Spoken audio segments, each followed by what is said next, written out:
വിശുദ്ധ കുരിശിൻ്റെ അടയാളത്താൽ ഞങ്ങളുടെ ശത്രുക്കളിൽ നിന്ന് ഞങ്ങളെ രക്ഷിക്കണമേ. ഞങ്ങളുടെ തമ്പുരാനെ, പിതാവിൻ്റെയും പുത്രൻ്റെയും പരിശുദ്ധാത്മാവിൻ്റെയും നാമത്തിൽ ആമീൻ. ജെറമിയ 37-ാം അധ്യായം സിദെക്കീയാവിൻ്റെ ഭരണകാലത്ത് ജെറമിയായുടെ അനുഭവങ്ങളും ദൈവത്തിൻ്റെ സന്ദേശവും വ്യക്തമാക്കുന്നു.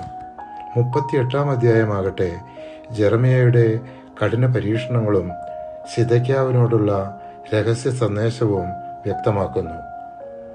ജെറമിയ 39-ാം അധ്യായം ജെറുസലേമിൻ്റെ വീഴ്ചയും സിദെക്കീയാവിൻ്റെ വിധിയും സംബന്ധിച്ചാണ്.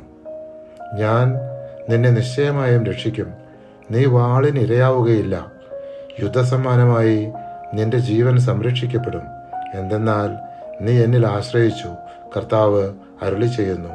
ജെറമിയ 39-ാം അധ്യായം 18-ാം തിരുവചനം.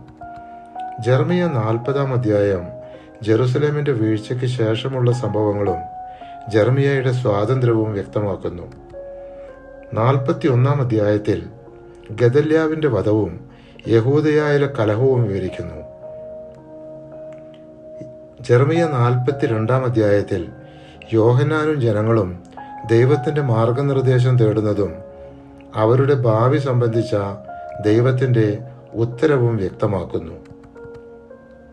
ജെറമിയ 43-ാം അധ്യായം ജനങ്ങളുടെ അനുസരണക്കേടും മിസ്രയീമിലേക്കുള്ള യാത്രയും വിവരിക്കുന്നു. നെബൂഖദ്നേസർ മിസ്രയീമിൽ തൻ്റെ സിംഹാസനം സ്ഥാപിക്കും, അവൻ ദേശത്തെ കീഴടക്കും. ജെറമിയ 43-ാം അധ്യായം 10-ാം തിരുവചനം.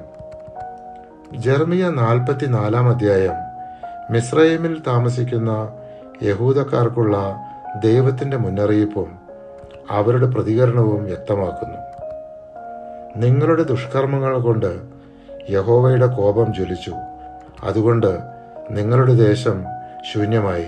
ജെറമിയ 44-ാം അധ്യായം 22-ാം തിരുവചനം. പരിശുദ്ധാത്മാവേ, തിരുവചനത്തിൻ്റെ അനന്തശക്തിയാൽ ആത്മാവിൻ്റെ ബലങ്ങളും ദാനങ്ങളും നൽകി തീഷ്ണതയാൽ ഞങ്ങളെ ജ്വലിപ്പിക്കണമേ. ആമേൻ.